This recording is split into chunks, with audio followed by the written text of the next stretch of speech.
Sally Field kept quiet for 30 years about what happened on the Mrs. Doubtfire set. Now she's finally talking. It was 1993. She was filming a divorce scene. Then something happened that made Robin Williams stop everything. He pulled her aside. What he did next shocked the entire crew. The director had to rearrange the whole schedule. Everyone wondered what was going on. The truth about that day changes everything you thought you knew about him. Sally Field was born on November 6, 1946, in Pasadena, California.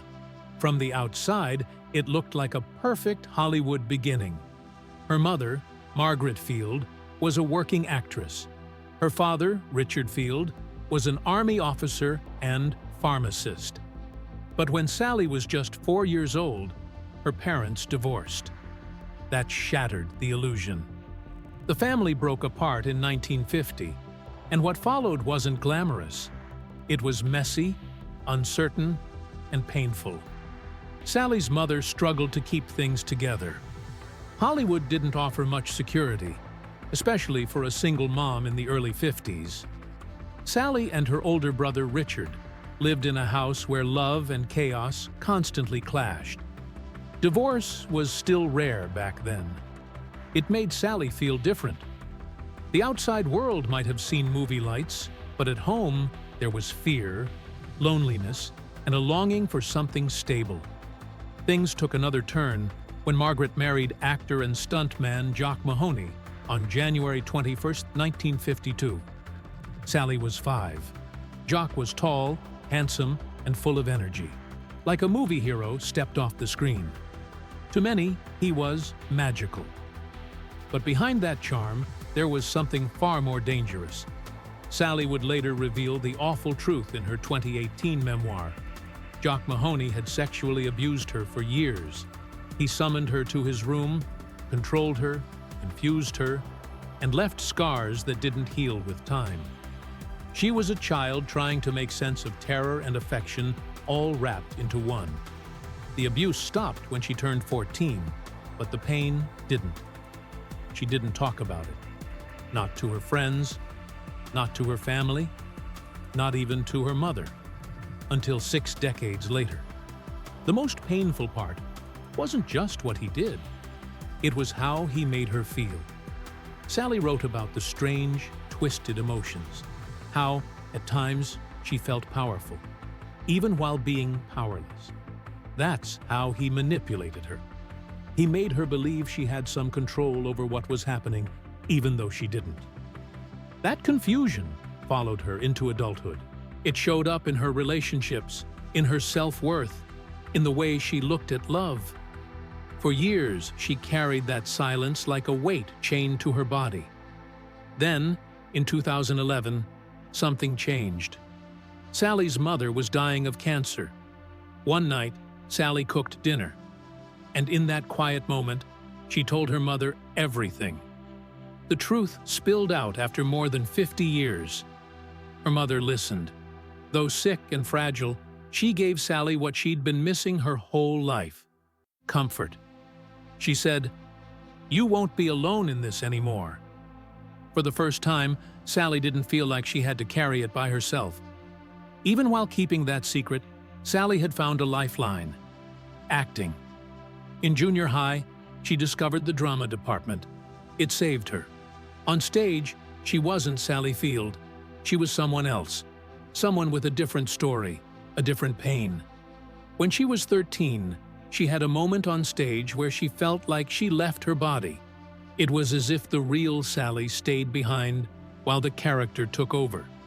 That feeling was everything. It gave her freedom. It gave her purpose. High school only deepened that connection. She wasn't trying to show off. She was trying to survive. Acting let her say things she couldn't say out loud. The theater became her escape hatch. Birmingham High School became her second home. Years later, the school would name its drama department after her. But back then, it was just a place where she could breathe. Still, on the surface, she looked like every other teenage girl. Sally was a cheerleader. She smiled, danced, and shouted school chants. She looked happy. But the truth was hiding just beneath the surface. Opportunities for girls in sports were nearly non-existent, so cheerleading was all she had. It wasn't just a role, it was camouflage. It helped her blend in. Her classmates included future big names like Michael Milken, Michael Ovitz, and Cindy Williams. But none of them knew what Sally was really dealing with. Behind every cheer was a girl trying to survive her own story. The abuse, the silence, the fear, the longing for someone to notice. Acting gave her a voice. Cheerleading gave her a mask. And somehow, she used both to keep going. In 1964, Sally Field was just 17 and had just finished high school when her world suddenly changed. She found out she was pregnant. Abortion was illegal across the United States. There was no one she could turn to. Her own mother wouldn't speak of it. But a family friend, a doctor, offered a way out: an illegal abortion across the border in Mexico. They drove in a brand new Cadillac to Tijuana. Sally sat in the back seat, terrified. When they reached a run-down street, the doctor parked and handed her an envelope full of cash. He didn't go with her. He simply pointed down the road and told her to walk 3 blocks to a building, hand over the money, and come back right after. She did what she was told. The building didn't look like a clinic, but she walked in anyway. She was given only a few puffs of ether. Not enough to knock her out, just enough to make her limbs feel numb and her mind blurry. But she was still awake, still feeling everything. And what happened next made it even worse. As the procedure began, she realized something wasn't right. The technician, someone she didn't know, someone supposed to be helping her, began touching her inappropriately. She was being molested. Sally could feel it, but she couldn't move. Her arms were heavy. Her legs didn't respond. The ether had numbed her body, but not her awareness. She tried to push him away, tried to fight, but it took everything just to move her hand. She left that building in a haze of pain and shame. The staff rushed her out like they were hiding a crime, which they were. Her body ached. Her mind was spinning. But worse than the pain was the silence. No one talked about what had happened, not the procedure, not the assault, not the trauma. She was expected to forget, to bury it, to pretend it didn't happen. But she couldn't. The memory stayed with her for years. She called it beyond hideous and life-altering. Because it was. That one moment changed her, not just physically. It left a pit of shame inside her that never really left. Sally Field was just 19 years old when everything changed. In 1965, she landed the lead in Gidget during a competitive summer workshop at Columbia Studios. It was a dream come true. Overnight, she became a national sensation. But the spotlight came with a hidden cost. Gidget was lighthearted and sunny, capturing teenage life on California beaches. Yet it was canceled after just 1 season. Summer reruns later made it a cult favorite, but by then, the damage was done. Sally had become Gidget in the public's mind, and no one in Hollywood wanted her for anything else. That success turned into a cage. Casting directors saw only the bubbly teen, never the actress beneath. Even though Gidget flopped in the ratings at first, its long-term impact boxed her in. She had the charm, energy, and perfect comedic timing. But those same traits made producers doubt she could handle anything deeper. Then came The Flying Nun. ABC didn't want to lose her, so they offered her another series, one even more ridiculous. A 90-pound nun who could fly because of her hat. Sally wanted to say no, but her stepfather warned her she might never work again if she turned it down. So she said yes. From 1967 to 1970, The Flying Nun ran for 82 episodes. It was a hit. Kids loved it. But Sally hated it. She felt embarrassed, humiliated, and stuck. Being dangled from wires for hours left her physically drained. Creatively, she felt even worse. She was depressed. She developed bulimia. And she knew this role, like Gidget, would only make her typecast harder. People loved Sister Bertrille. Sally couldn't stand her. While the show made her more famous, it closed more doors than it opened. Hollywood refused to see her as anything other than the sweet, innocent girl with a smile. No matter how hard she tried, the industry kept giving her fluff. In 1967, she made her big screen debut in The Way West. It was a Western packed with stars: Kirk Douglas, Robert Mitchum, Richard Widmark. Sally played Mercy McBee, a girl discovering her sexuality on a wagon train. It was a bold role, completely different from what she had done on TV.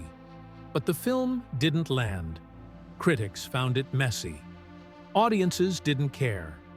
Worse, the adults who watched movies didn't know what to make of her, and her teenage fans didn't follow her to the cinema. So now, she was stuck in a strange spot. Too famous from television to be taken seriously.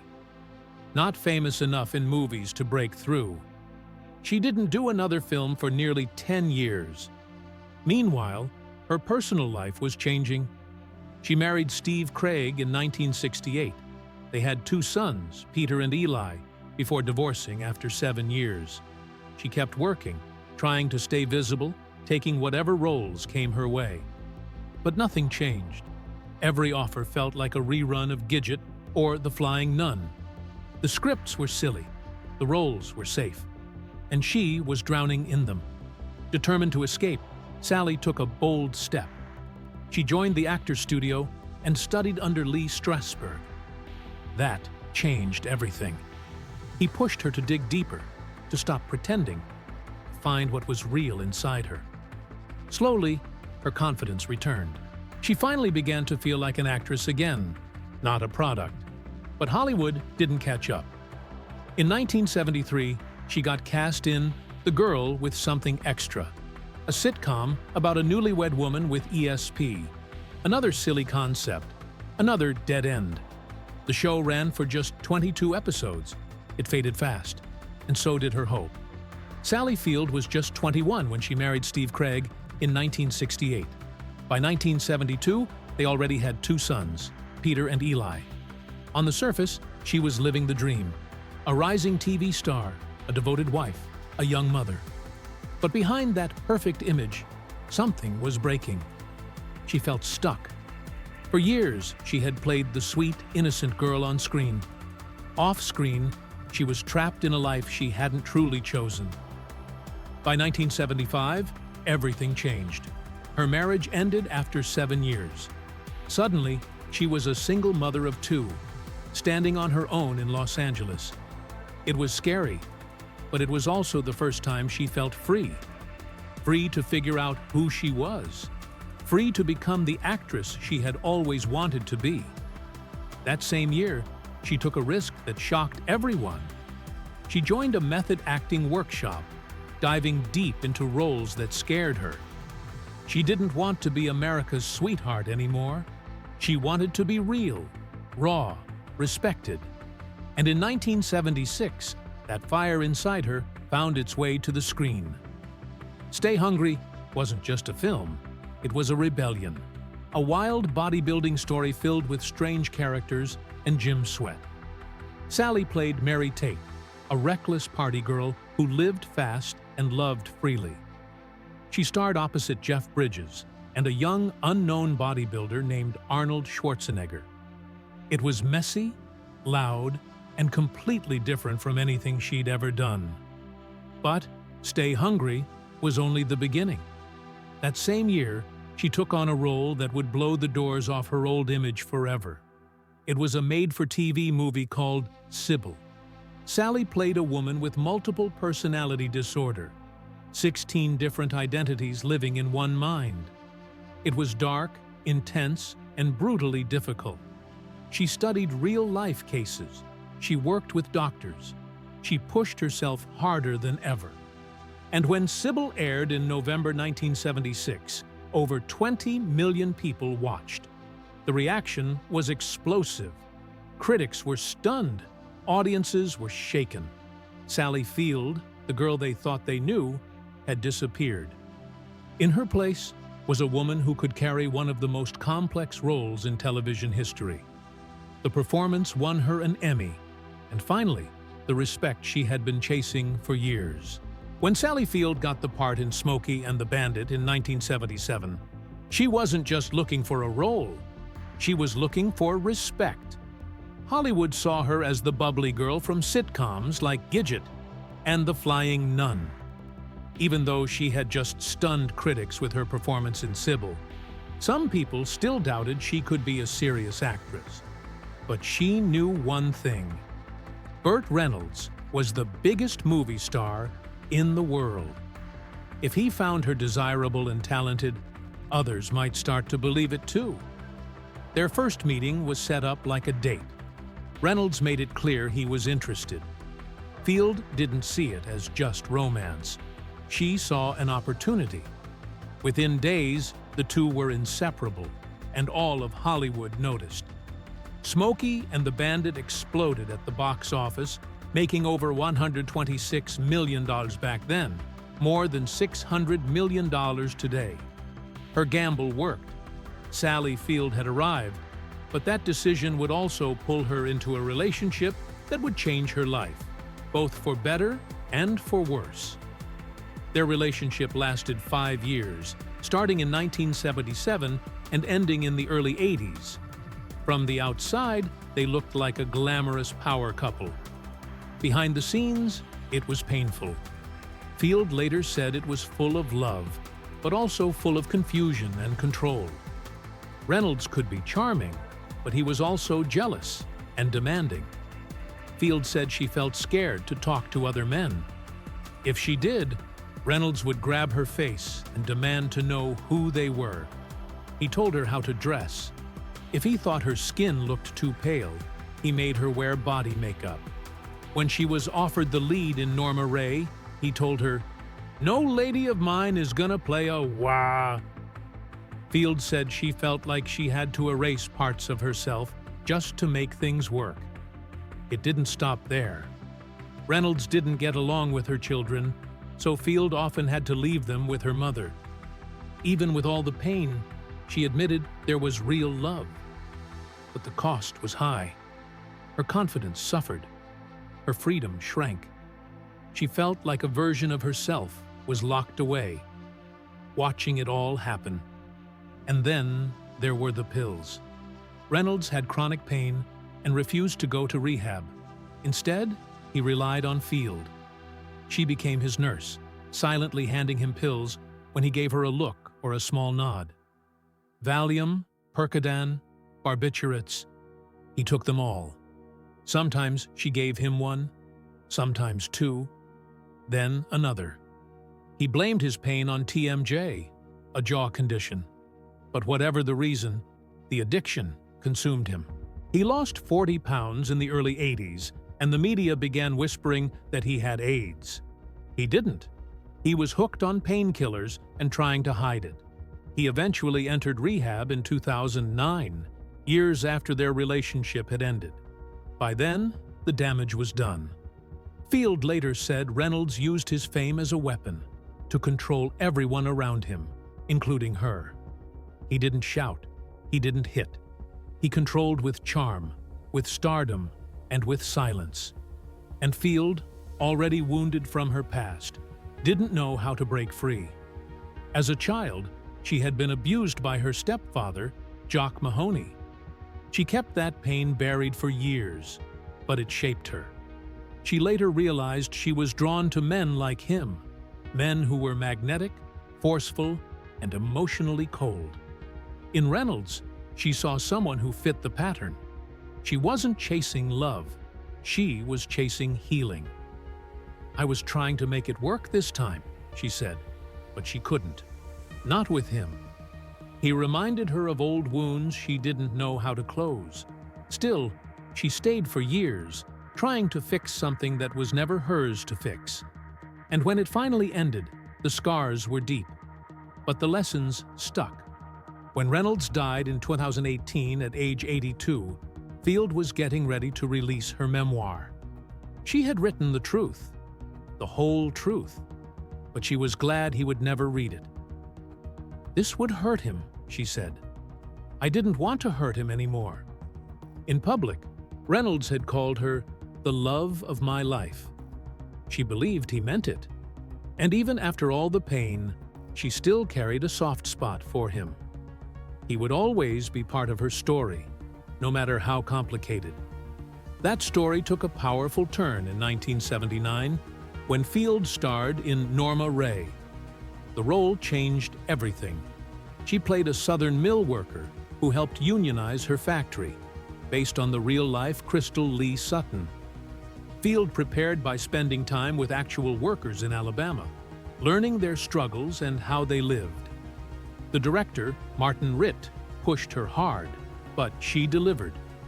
The most iconic moment, Norma Ray standing on a table with a sign that said Union, was filmed in one take. And it worked. People believed her.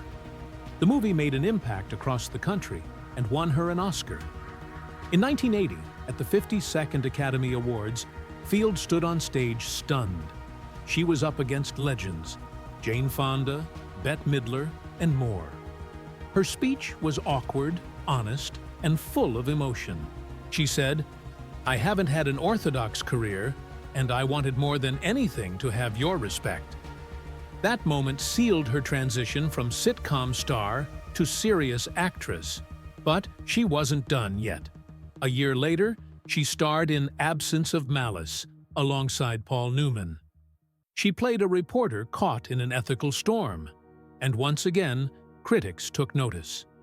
Her performance was sharp, layered, and showed she wasn't afraid of complex roles. The movie was a hit, and her place in Hollywood became more solid. Then came Places in the Heart. It was 1984, and Field took on the role of a widowed mother fighting to keep her Texas farm during the Great Depression. The performance was quiet, raw, and unforgettable. In one emotional scene, a church congregation sings "Blessed Assurance" as tears stream down her face. That single moment captured everything: grief, hope, and strength. In 1985, she won her second Oscar. This time, her speech became famous for a very different reason. Through tears, she shouted, "You like me right now, you like me!" The line has been misquoted and parodied ever since, but it was real. It was a moment of pure emotion from someone who had spent her whole life trying to be taken seriously. Field didn't write it down. She didn't plan it. It just came out. And it stuck. While filming Mrs. Doubtfire in 1993, Sally Field was in the middle of one of the movie's most emotional scenes, a courtroom divorce sequence. She had just stepped into her trailer when she got a call. A doctor told her that her father, who had already been suffering from a long-term stroke, had just had another massive one. He was gone. The doctor asked if she wanted to put him on life support, but Sally already knew the answer. She said no.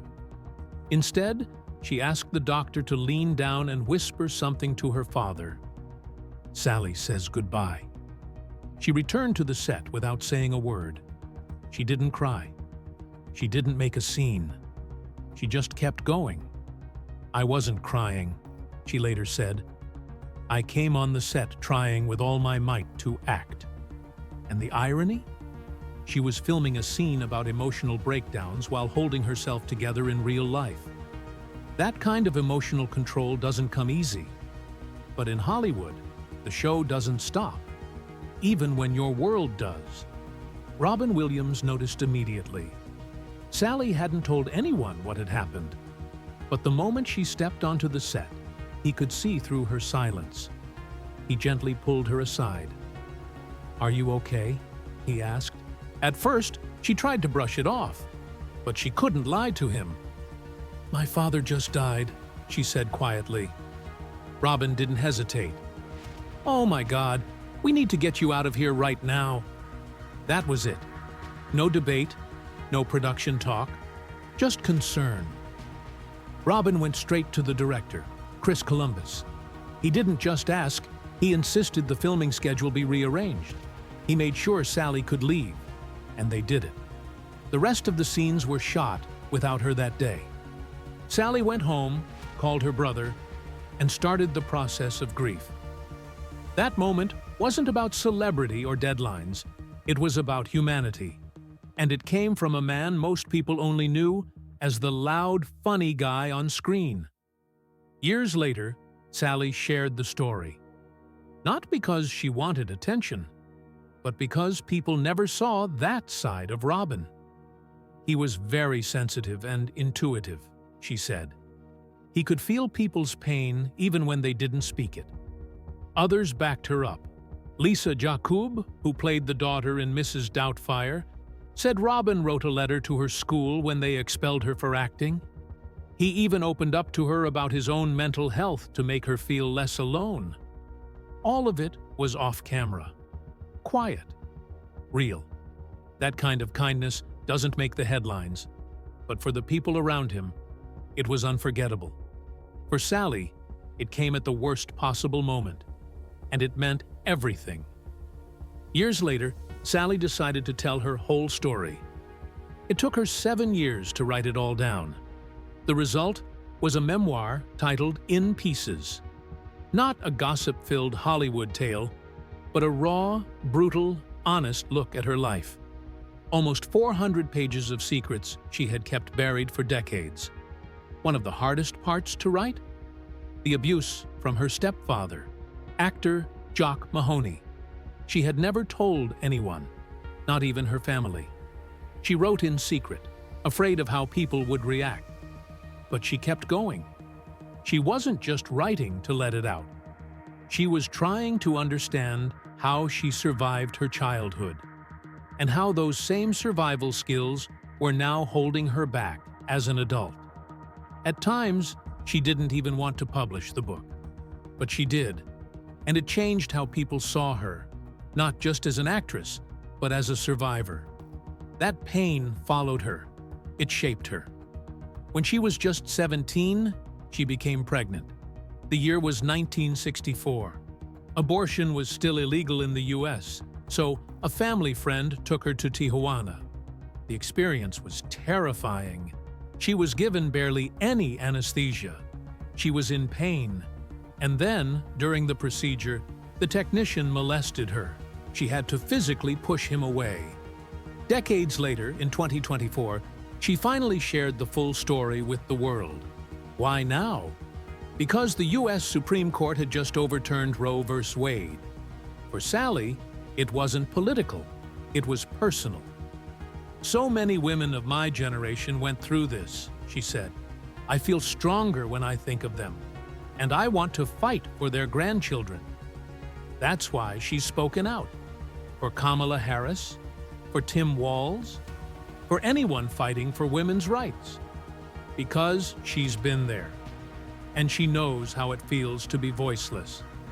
Even with all the trauma, Hollywood still celebrated her. In 2019, she stood on stage at the Kennedy Center while Tom Hanks, her longtime friend, delivered a tribute. He called her a legend. In 2023, she received the Saji Life Achievement Award. She was 76 years old. Andrew Garfield handed it to her, and Fran Drescher praised her for having the authenticity and range that made her beloved for over 60 years. She had won 2 Oscars, one for Norma Ray in 1979 and another for Places in the Heart in 1984. But none of those awards ever told the full story of who she really was. Now, at 78, Sally Field is still fighting. She talks openly about the abuse, the neglect, the abortion, not to shock, but to help others feel less alone. She wants people to talk, to get help, to fight back. She uses her platform to support mental health causes, reproductive rights, and the survivors who still can't speak up.